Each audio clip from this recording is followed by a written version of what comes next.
Right, gentlemen? Today we are going on to Rule 13, which deals with overtaking of vessels. Can you start reading, please, the first paragraph?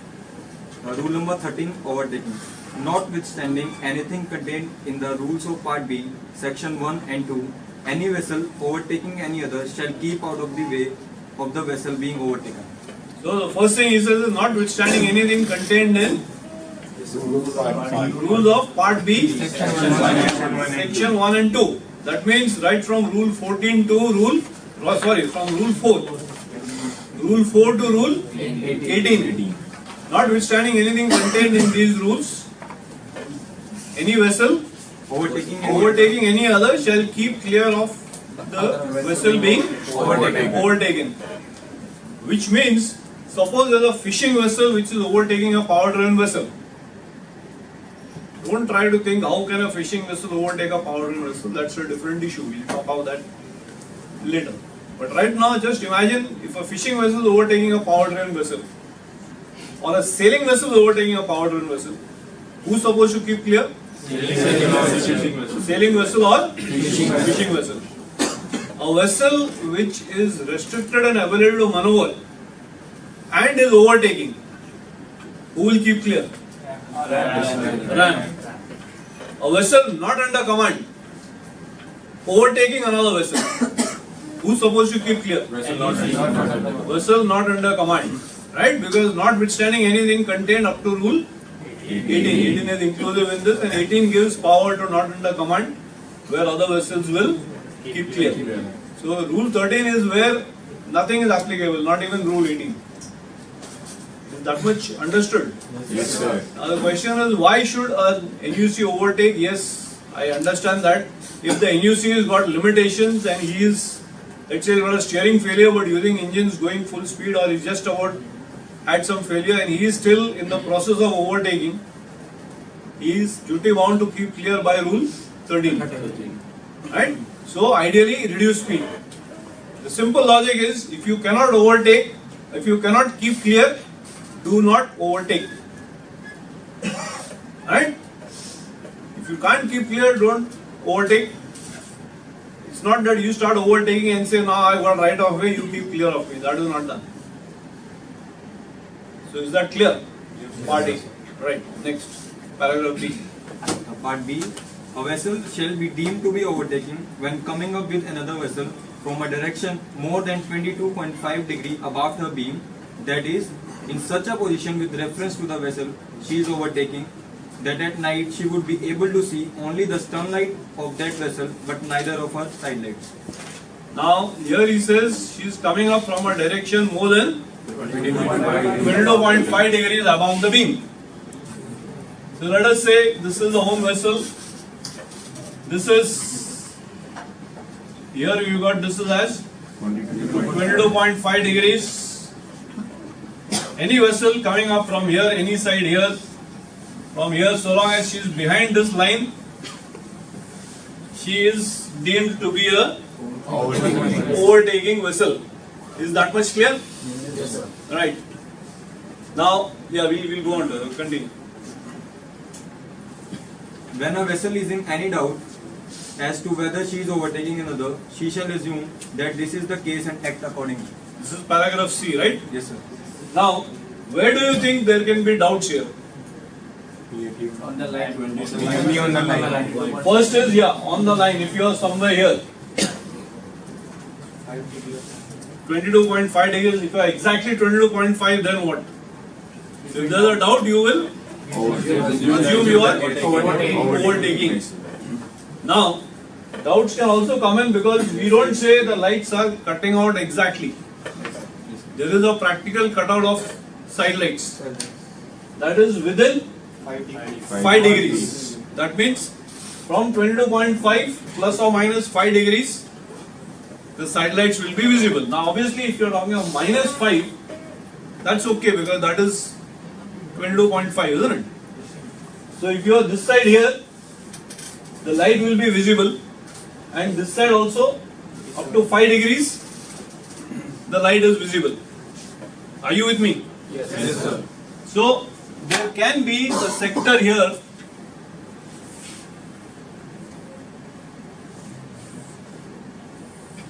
this could be a sector of 5 degrees maximum. 5 degrees maximum, isn't it? Yes or no? Yes, sir. Where you can have side lights visible. Now the rule says you should only see the stern light, neither of the side lights. So if you are on this side, overtaking her from the port side, and you see the side light as well as the stern light, because you are within this 5 degrees sector. Plus if you see the other 5 degrees sector, here also you will see the stern light and the side light, both the lights, right? So within this sector there can be a confusion whether you are overtaking or not. So very clearly he says, when in doubt, assume you are overtaking. Right? Clear? Yes. I want to go one step ahead onto the daytime situation. Now this is for night time when you have lights. In the daytime, when you do not have the lights visible, let's say situation is something like this. You are here, this is the situation, and you take a bearing of this. Of course today with radar and ARPA you can always track, get all the details, what course she is doing, etc., and thereby determine overtaking or not. But even without using radar you can, or if you are in doubt, you have to assume overtaking. And how would that doubt come in? We need to understand that.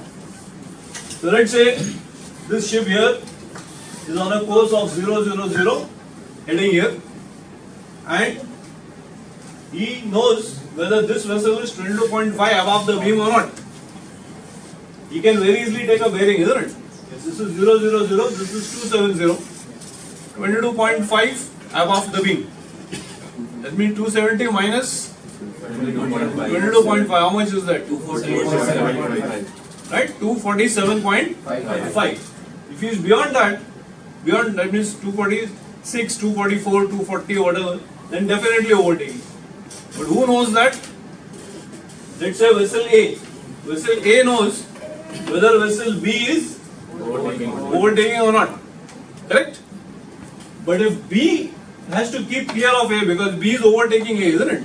Yes. Duty of keeping clear is on B. and B may not be knowing the heading of A if he is not using radar ARPA or AIS. Today you got AIS also. If you don't have these equipments or they are not working or whatever may be the reason, you don't know this heading, so you are not very sure whether you are overtaking or not, and you are in a doubt.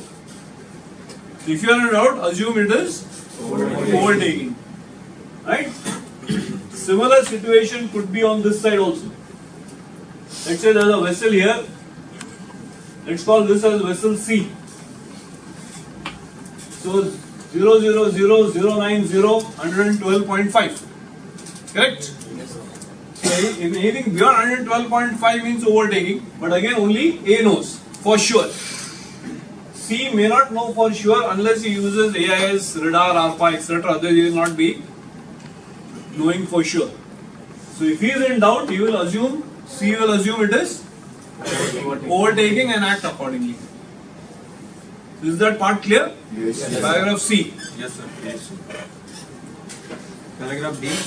Any subsequent alteration of the bearing between the two vessels shall not make the overtaking vessel a crossing vessel within the meaning of these rules, or relieve her of the duty of keeping clear of the overtaken vessel until she is finally passed and clear. Now let's say C is here, he overtakes whatever time he has taken, and then somewhere he wants to cut across like this. Let's say this is the relative position, C has come from here to here now, this is C, and he wants to cut across. And then he says, crossing situation, A should keep clear, because C is on the starboard of A. Paragraph D of the rule very clearly says no. Unless the other vessel is finally passed and clear, the obligation of keeping clear will remain with C. Once overtaking, always overtaking. Subsequent change of bearings cannot change his status. That's what paragraph D is talking about. Clear or any doubts? Clear?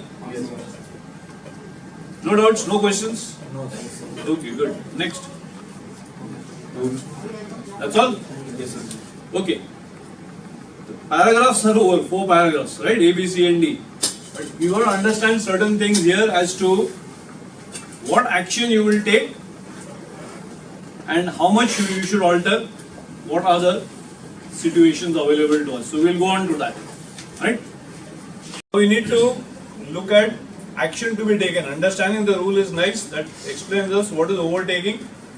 And remember one thing, in overtaking situation, the rule does not tell you alter to port, alter to starboard. What action to take, it is left open to you, right? So let us try to understand this a little bit from the practical angle now. Let us say there is one ship here. I'll call this ship A. Another ship from here. Let us say this is ship B. We will take it that it has been established that this is an overtaking situation. So B is more than 22.5 above the beam for A. Let's say A is doing 010 and at a speed of 15 knots. Okay, 010, 15. B is doing 350 and 17 knots. Definitely faster and overtaking. Is it clear? Yes, sir. Now the question is, what action should B take? Right?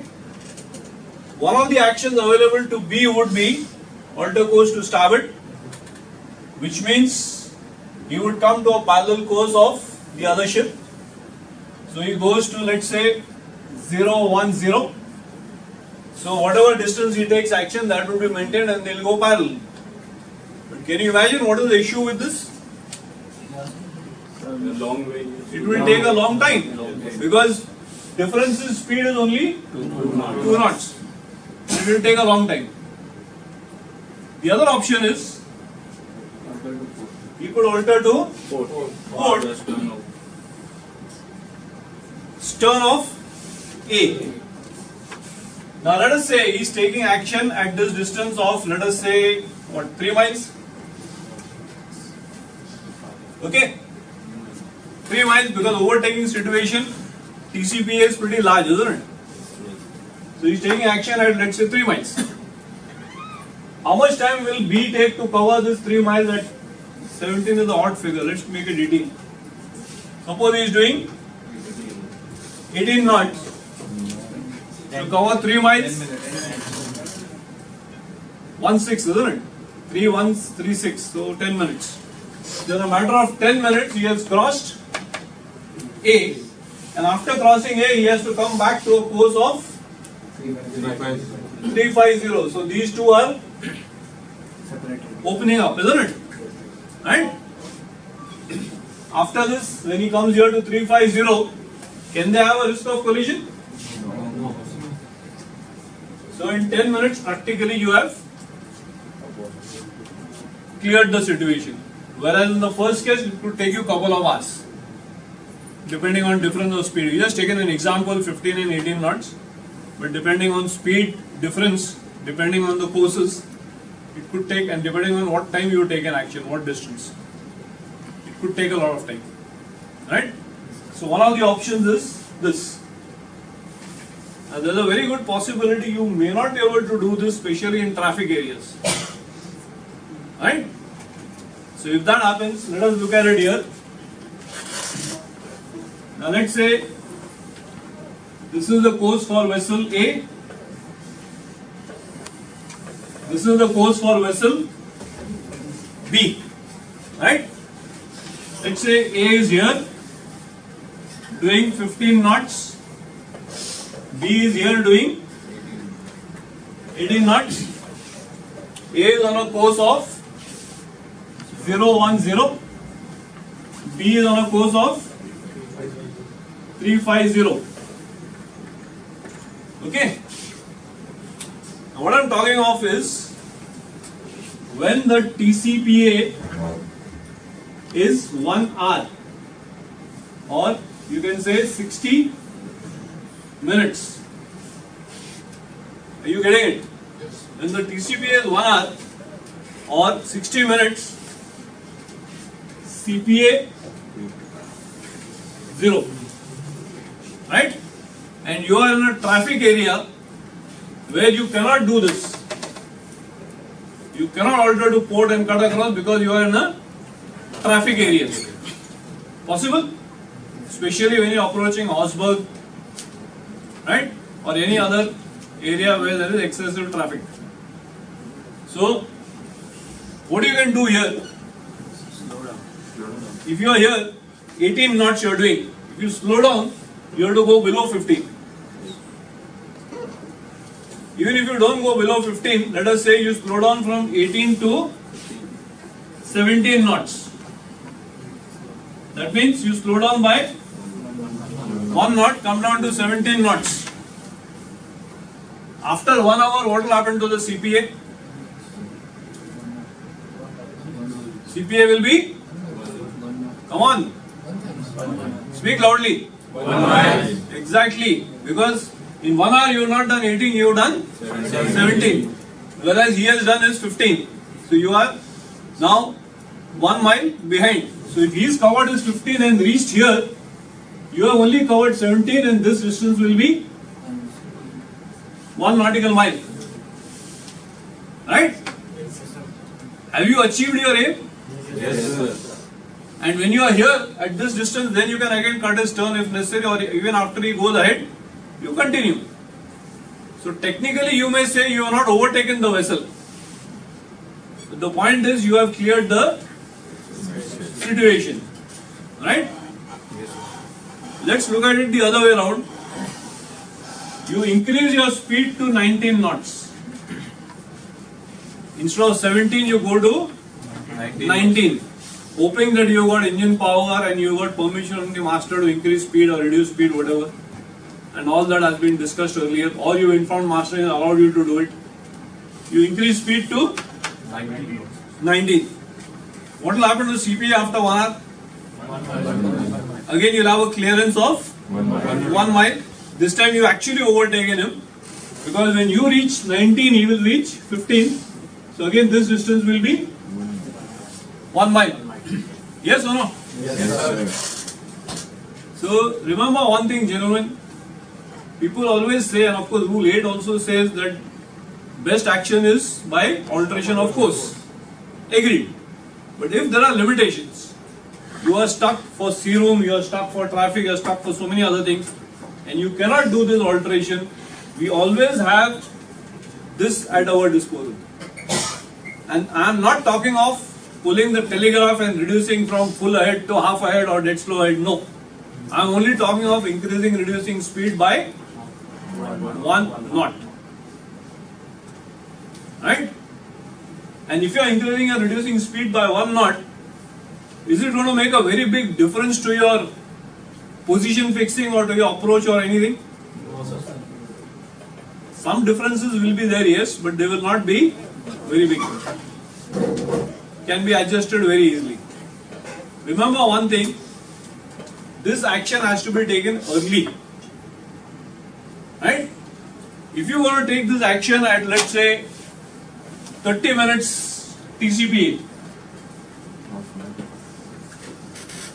then you may have to increase your quantum of change of speed to get the same result.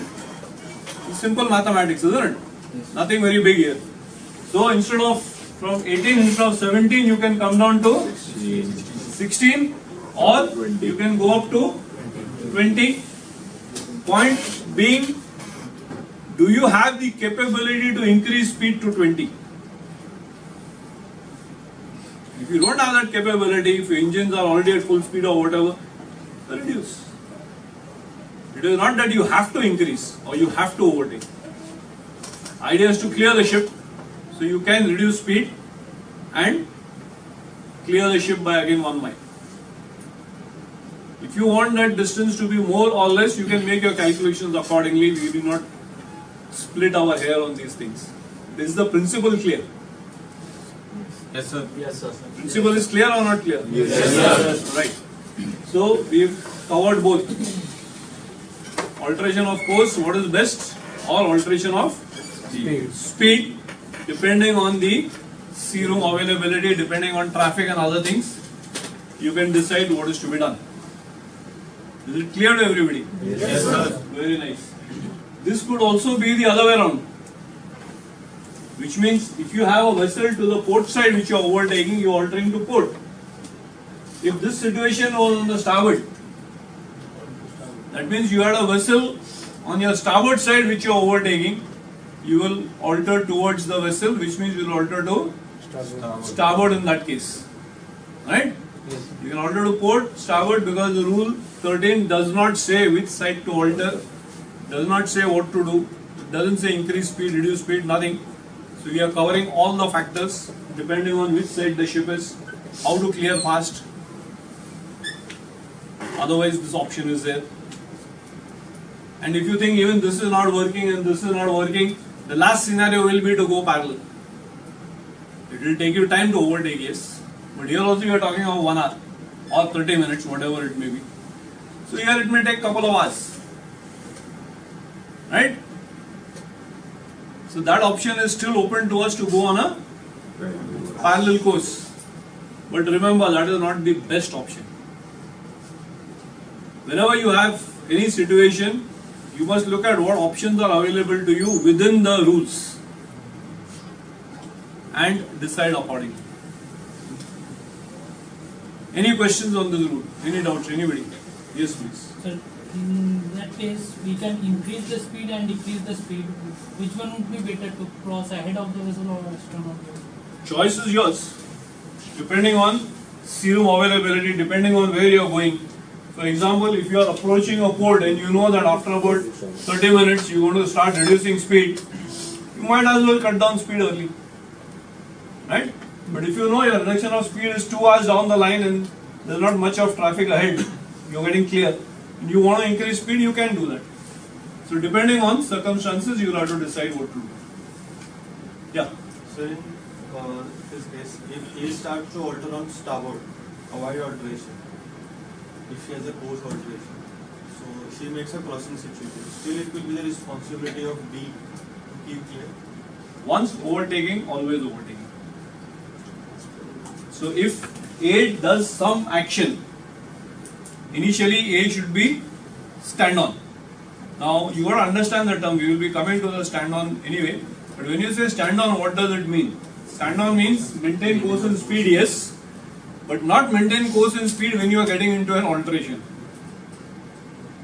Right? Because you also have to follow your passage plan. So if your passage plan is giving you some alteration, that should not change the situation. B would still remain to be an overtaking vessel and still obliged to keep clear of it.